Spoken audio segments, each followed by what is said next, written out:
Ikhwatal iman rahimakumullah. Salat adalah hasil dari perjalanan horizontal dan vertikalnya Rasulullah sallallahu alaihi wasallam yang biasa kita kenal Isra wal Mi'raj. Salat adalah ibadah yang sangat lengkap. Ibadah yang sangat penting, ibadah yang sangat berharga. Mengapa tidak?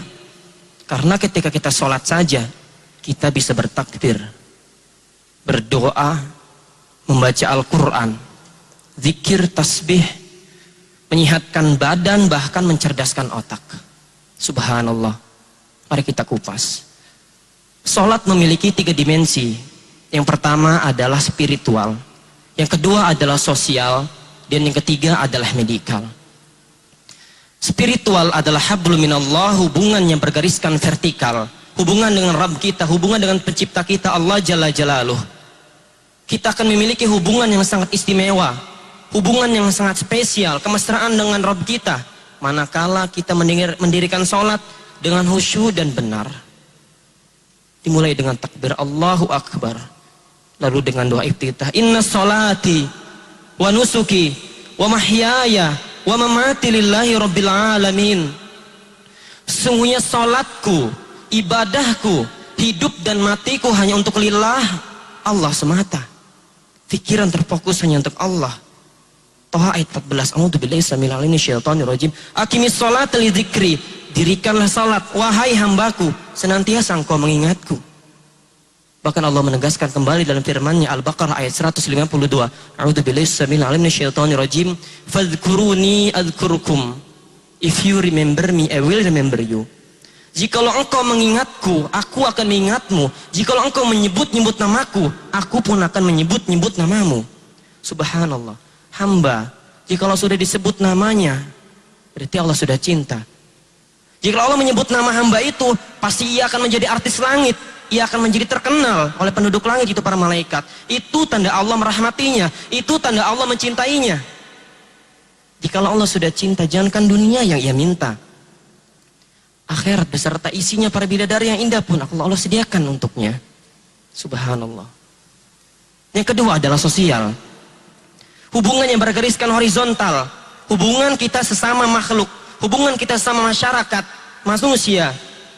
Karena sholat membentuk kepribadian kita menjadi lebih baik. Al-Ankabut ayat 45. A'udzubillahi samil minasyaitonir rajim. Inna sholata tanha 'anil fahsya'i wal munkar. Sholat itu mencegah kita dari perbuatan keji, mungkar, tidak bermoral. Siapa yang tidak mau berteman, bersahabat, bahkan bersaudara dengan orang yang jujur, orang yang baik, adil, bijaksana? Rasulullah is the best example. Sholat beliau paling khusyuk. Oleh karena itu akhlak beliau pun sangat mulia. Jadi bohong orang yang mengaku sholatnya sudah baik, orang yang mengaku sholatnya sudah sah, sudah lulus, tapi masih suka sikut kanan, sikut kiri, menyebarkan aib saudaranya, gibah, korupsi, bahkan fitnah. Na'udzubillahi min dzalik. Simau fi wujuh min athari sujud. Tampak hamba yang senantiasa gemar bersujud, di muka, di wajahnya atharun, bekas sujud. Bukan hanya titik hitam, tapi membekas dalam hatinya, sehingga membentuk kepribadian yang baik. Jujur ia, soleh ia, bijaksana ia, adil ia. Subhanallah. Lalu yang ketiga adalah medikal. Sudah bukan menjadi rahasia kembali bahwasanya setiap gerakan sholat itu mengandung olahraga. Setiap gerakan sholat itu mengandung manfaatnya masing-masing. Dari takbiratul ihram sampai salam. Bahkan dalam sholat itu ada satu gerakan yang dapat memompa darah kita, sehingga darah itu sampai ke otak kita, yaitu dalam keadaan sujud. Wajah, muka, kepala yang sering kita agung-agungkan sejajar dengan kaki kita.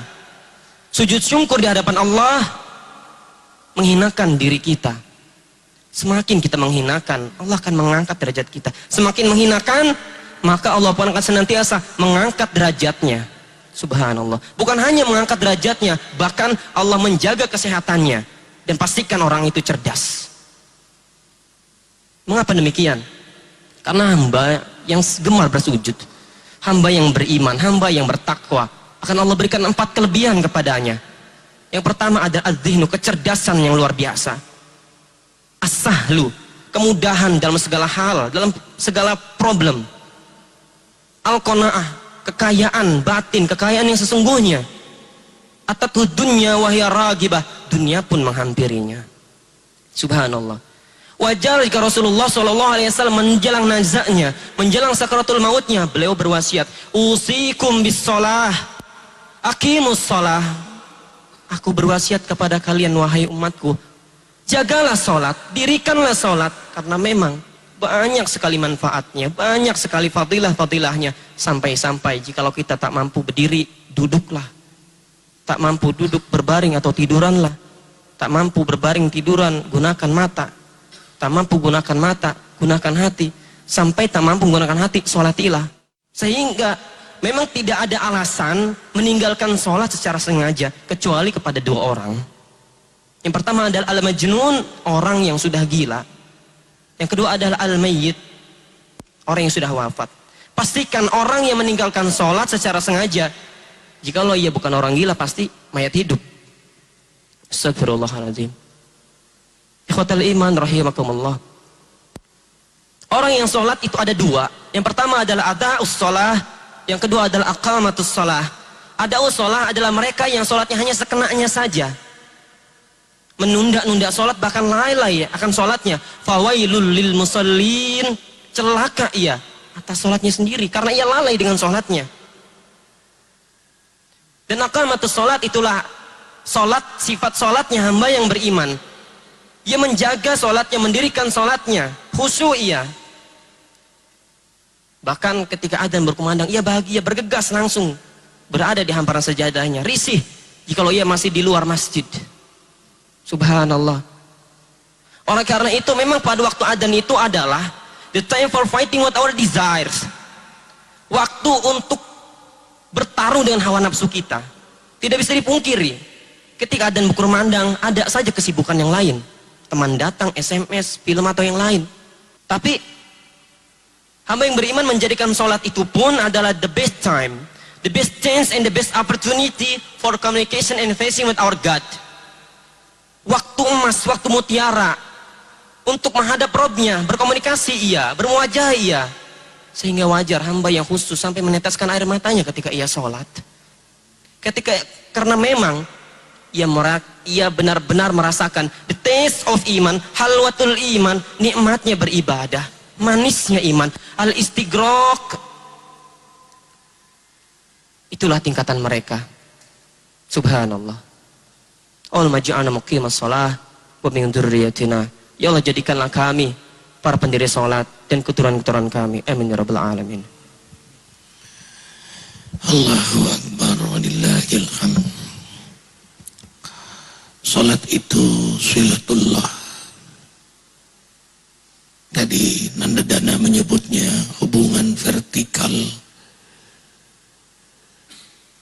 yang mengukuhkan kekuatan spiritual, yang buahnya adalah kemuliaan akhlak, menjalin hubungan kepada Allah. Karena itu di antara esensi salat adalah zikir. Fazkuruni azkurkum, Al-Baqarah 152. Berzikirlah kalian kepadaku, aku pun berzikir pada kalian. Tidak ada zikir sempurna selain dalam gerakan salat. Berdiri berzikir, ruku berzikir, i'tidal berzikir, sujud berzikir, duduk tahiyat berzikir, salam juga berzikir. Zikir artinya menyebut nama Allah. Assalamualaikum warahmatullah Allah. Nah, selama berzikir kepada Allah, selama itulah Allah berzikir kepada hambanya. Artinya selama hamba itu khusyuk dalam zikirnya, maka selama itulah ia berhubungan dengan Allah. Saat dia tidak khusyuk, tadi Nanda membacakan Surah Al-Ma'un, fawailul musallin. Celakalah orang-orang yang wail dalam salatnya, yang lalai. Berarti dalam salatnya dia memutuskan hubungan pada Allah. Saat hati pikirannya keluar dari ingatan kepada Allah, dari zikir, dia ingat dengan dunia, berarti dia memutuskan hubungan dengan Allah dalam salatnya, yang mestinya dia ingat Allah. Bal tu'thirunal hayatad dunya. Sungguh sukses, sungguh menang mereka yang mensucikan dirinya dengan zikir dan salat, kecuali mereka yang sangat mencintai dunia. Kenapa disebut sangat mencintai dunia? Karena dalam zikir salatnya terbawa dunia itu. Wala zikrullahi akbar. Dan salat itu zikir yang sangat besar, mengingat Allah yang sangat besar. Karena itulah tadi Nanda mengulang menerjemahkan berkali-kali, the best time, the best chance, waktu yang terbaik untuk menghadap Allah Jalla Jalaluh. Inna salata kanat 'alal mu'minina kitaban mawquta. Karena itu Allah kaitkan waktu salat dengan orang beriman. Kenapa? Hanya orang yang beriman, yang cinta pada Allah, yang rindu berjumpa dengan Allah. Karena itu dia memperhatikan waktu salat. Bayangkan, belum waktunya saja dia sudah perhatikan, detik-detik waktu menghadapnya senang, maka saat menghadapnya itulah puncak dari kesenangannya. Pantaslah Rasulullah SAW bersabda, ju'ilat qurratu aini fi shalah. Tidak ada suasana, waktu, kesempatan yang paling membuat aku bahagia selain salat. Allahu Akbar. Terima kasih Nanda Dana, Nanda Alijan, dan terima kasih ikhwah. Ini bukan patung-patung, ini amal jariah yang Arifin terima terus, mengalir terus. Terima kasih untuk pembangunan pondok pesantren Jabal Sindur.